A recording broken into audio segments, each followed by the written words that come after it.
दानी थे जिन्होंने जीवन भर कोई पुण्य नहीं किया।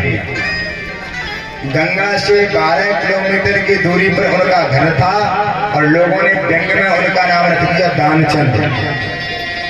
जीवन में उन्होंने कभी 2 रुपया का दान नहीं किया, लोगों ने व्यंग में नाम रख दिया ये तो दानचंद महाराज है।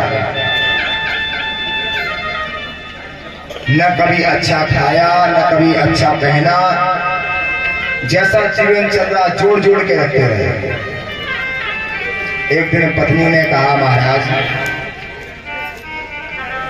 जीवन में कोई पुण्य नहीं किया, कोई दान नहीं किया, गंगा जी मात्र 12 किलोमीटर दूर है, चल के स्नान तो कर लो। क्योंकि पत्नी को धर्म पत्नी कहा जाता है। क्यों कहा जाता है? क्योंकि माताएं जो होती है वो धर्म में सबसे आगे रहती हैं, इसलिए उनको धर्म पत्नी कहा जाता है। और पति जो पुरुष वर्ग होते हैं वो तो हमेशा कोई कोई उसमें बड़े दानी निकलते हैं। अगर पुरुष भी अगर दानी या धार्मिक अधिक होते तो उनके आगे धर्मपति लगाया जाता है, लेकिन हमेशा माताओं के आगे लगाया जाता है, क्योंकि माताएं धर्म पत्नी होती हैं, वह पति को धर्म की ओर हमेशा आकर्षण करती हैं और माताएं सबसे ज्यादा व्रत भी रहती है। तो दानचंद से कह दिया कि महाराज चले जाओ गंगा जी नहा आओ। दानचंद ने कहा अगर तू कहती है तो मैं गंगा जी चला जाऊं। अब महाराज सवेरे सवेरे गंगा जी की ओर निकला, पर किसी गाड़ी में नहीं बैठा। सोचा गाड़ी में बैठूंगा तो कुछ धन लगेगा, पैसा लगेगा। पैदल पैदल गया, गंगा जी के किनारे पहुंचा तो गंगा जी के घाटों पर देखा कि पंडा बैठे। सोचा यहाँ घाट पे नहाएंगे तो पंडा जी दक्षिणा ले लेंगे। तो उसने सोचा कहाँ नहाए, तो मुर्दा घाट पे पहुंच गया। चलो यहाँ मुर्दा घाट पे नहाएंगे, यहाँ कोई पंडा नहीं मिलेगा। क्योंकि संसार में जब कोई अपनी सीट खाली करता है तब मुर्दागर भरता है। भगवान ने मन में विचार किया आज इसको आज हम देखते हैं। और जैसे वह गंगा जी पर गया, चारों तरफ देखा, कोई पंडा दिखाई नहीं दिया, डुबकी लगाई। और उसी समय भगवान पंडा जी का रूप धारण करके गंगा के किनारे प्रकट हो गए। जैसे वह निकला, भगवान ने कहा जजमान की जय हो। दानचंद ने सर घुमा के देखा कि महाराज मुर्दा घाट भी नहीं छोड़ा। तब भगवान वाले पंडा ने कहा कि हम संतोषी ब्राह्मण हैं और तुम जैसा कोई एक भक्त आ जाता है तो एक साल की व्यवस्था कर देता है। उसने देखा 1 साल, अरे हम एक दिन की भी नहीं कर सकते हैं, एक समय की नहीं कर सकते हैं, हमने जीवन में कभी कुछ नहीं दिया है। भगवान ने कहा आज तो देना पड़ेगा, नहीं तो हम तुम्हें गंगा से निकलने नहीं देंगे। अब तो दानचंद फंस गया, क्या करें? तो उसने कहा देंगे पर हम उधार में देंगे।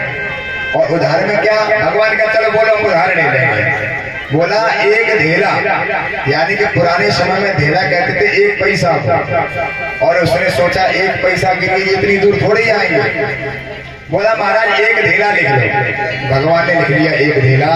अब गंगा जी से निकला, आ रहा था, पैदल पैदल घर आया। पत्नी ने कहा स्नान करे आए? बोला हाँ करे आए। और जैसे लेटते जा रहा था उसी समय दरवाजे पर आवाज आई जजमान की जय हो। पत्नी गई, पत्नी ने पति से पूछा महाराज पंडा जी को कुछ देने के लिए कह के आए थे, पंडा जी दरवाजे पे खड़े हैं। बोले पंडा बड़ा लालची है, इतनी जल्दी 1 पैसे के लिए आ गया।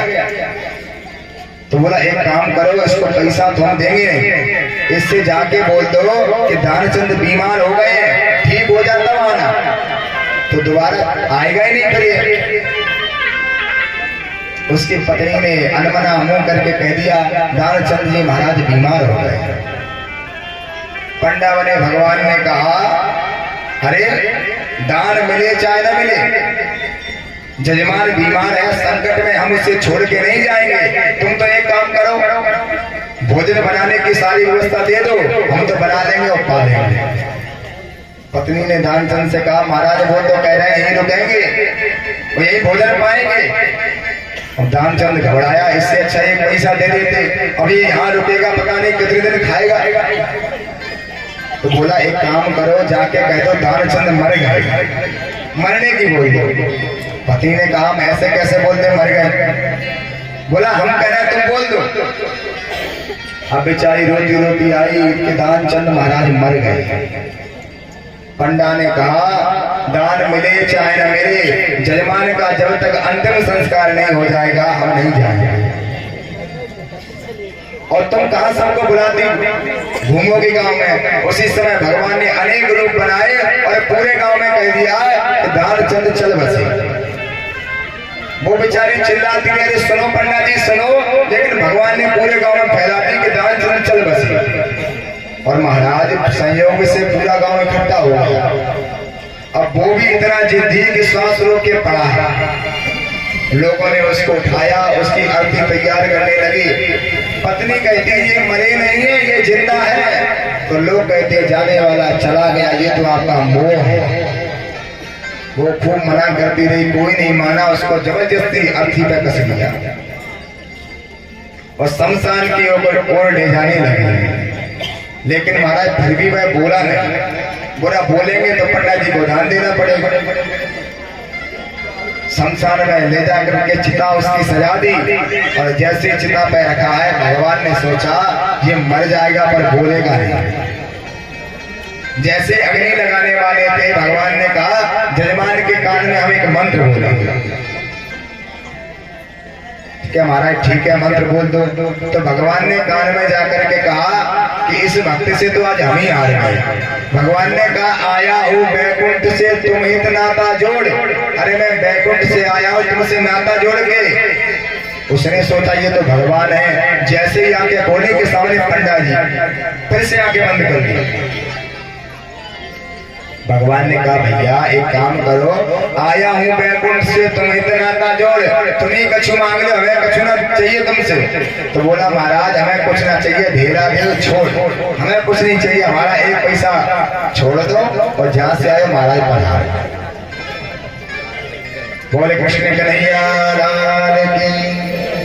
तो ऐसे ऐसे दान दानी है। लेकिन भैया दान की तीन गति है। धन की तीन गति बताई गई है।